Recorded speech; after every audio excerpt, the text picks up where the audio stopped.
السلام عليكم ورحمة الله وبركاته. أهلا بكم متابعينا الكرام. فنانين ماتوا ولم يحضر جنازتهم أحد.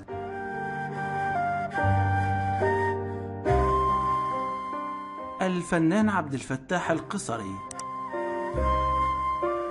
كانت نهايته مأساوية، إذ انتهى به الحال في بدروم إحدى العمارات أعمى إلى جانب العديد من أمراض الشيخوخة، وأهمله أبناء مهنته، وتوفي عام 1964 ولم يحضر جنازته سوى 3 أفراد فقط.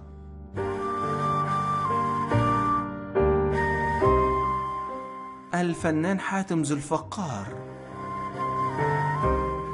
توفى عن عمر ناهز 58 عاما، وعلم أهله بوفاته بعد عدة أيام، حيث كان يقيم في منزله وحيدا، ولم يحضر جنازته سوى 3 أشخاص فقط.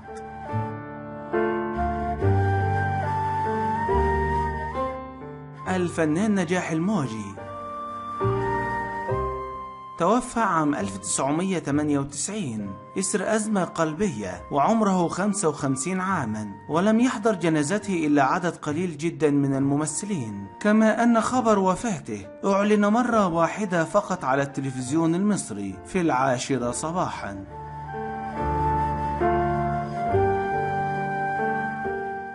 الفنان يوسف داود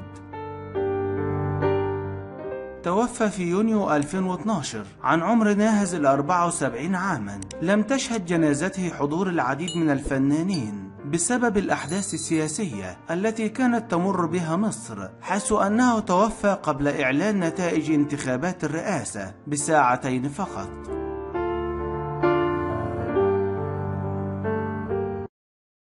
الفنان سعيد صالح لم يحضر جنازته أحد من الفنانين، وكان من العجيب أيضا تغيب رفيق عمره الفنان عادل إمام عن حضور جنازته.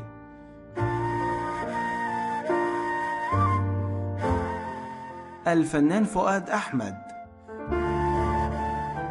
توفى عام 2010 بعد صراع طويل مع المرض، ولم يحضر جنازته أحد من الفنانين.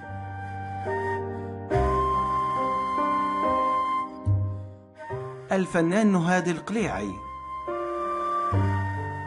ممثل وكاتب سوري، عانى في سنواته الأخيرة من الوحدة، وشيع عدد قليل جنازته التي لم يحضرها أي ممثل.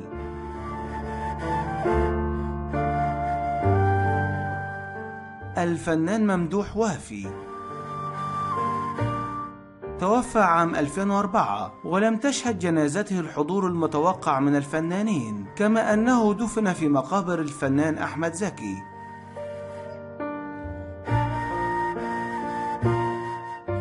الفنان شعبان حسين أحد أعضاء فرقة الفنان محمد صبحي، والذي لم يحضر جنازته أيضا، ولم تشهد جنازته أحد من الفنانين.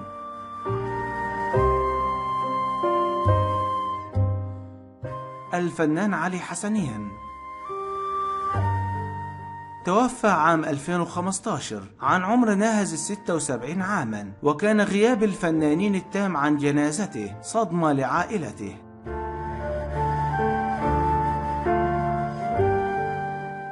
الفنان يوسف عيد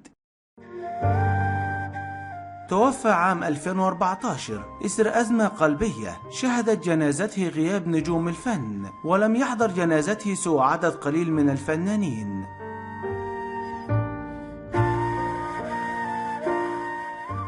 الفنانة ليلى جمال توفيت عام 2014 عن عمر ناهز 70 عاما، اقتصرت جنازتها على عائلتها فقط.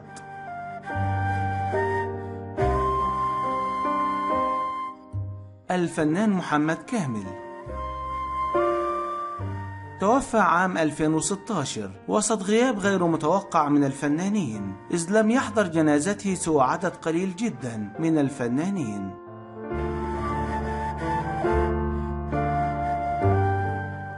المصارع ممدوح فرج. توفى عام 2014 عن عمر ناهز 63 عاما بعد صراع طويل مع المرض، ولم يحضر جنازته أحد من الشخصيات العامة على الإطلاق.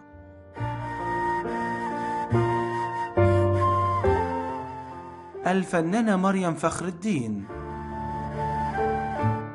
توفيت عام 2014 في غياب تام من نجوم الفن عن تقديم واجب العزاء، ما دفع أبناء الراحلة للتفكير في إنهاء العزاء مبكرا.